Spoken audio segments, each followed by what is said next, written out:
Ignition sequence has started. Clock is running. P11 dip.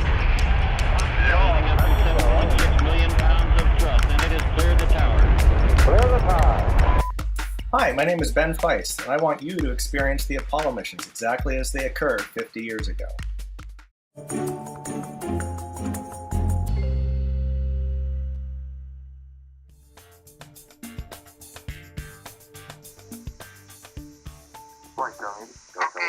We've had a problem here. It has to close and the heat event was low.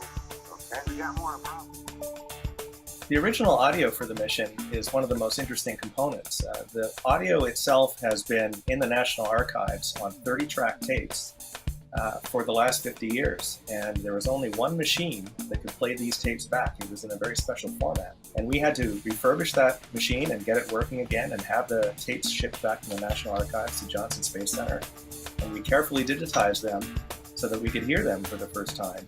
The amount of material on the website in total is 7,400 hours of audio.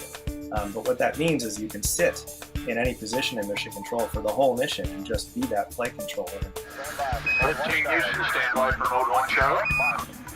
You're 1 Charlie. 1 Charlie. So these tapes were put as part of the investigative material in the National Archives and were not stored with the rest.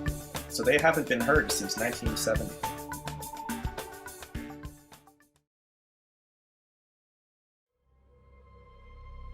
There's one particular phone call that we found where Marilyn Lovell, Jim Lovell's wife, phones Mission Control and wants to talk to somebody about what is going on. This is the morning after the explosion happened. Hello? Hello, Marilyn. Hi, listen, Ken, I'm naturally concerned, and I thought maybe you're the best person to talk to. How are things look this morning? My kids aren't up yet, and I didn't even know what's going on because they went to sleep before all this came up last night. And I was wondering what I could tell them. Here you can actually hear the reality of what this was and who were these people and how worried were they, were they strong in the situation, were they afraid in the situation. All those kinds of things are actual real questions that can now be answered through this material. Listening to the people in Mission Control doing their work is an astounding thing to witness. We've heard for years historians tell the story about how heroic the efforts were in Mission Control, but before you hear it firsthand and you can hear the emotions in people's voices and the speed at which they had to make choices, you can't really appreciate it. They didn't hesitate. They did what they needed to do. Now through all this material, you can get to know the dry sense of humor of the crew. You get to know the way that they would banter back and forth to try to keep things light while they were under great pressure. And you come away from it feeling a lot more enriched by the historical material. I would love to do it for all of the Apollo missions. It's a huge amount of work and of course takes a lot of time. Currently you can go look at Apollo 11 in real time, and you can also look at Apollo 17 in real time.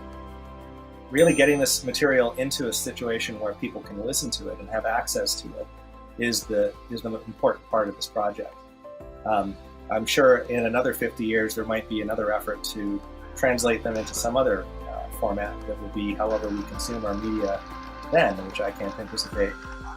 But for now, this is the best way to do it, and I'm happy that we're able to bring this material into your living room. That was pretty. Looky there. Do you have a question for NASA? Send your questions to our experts using hashtag AskNASA.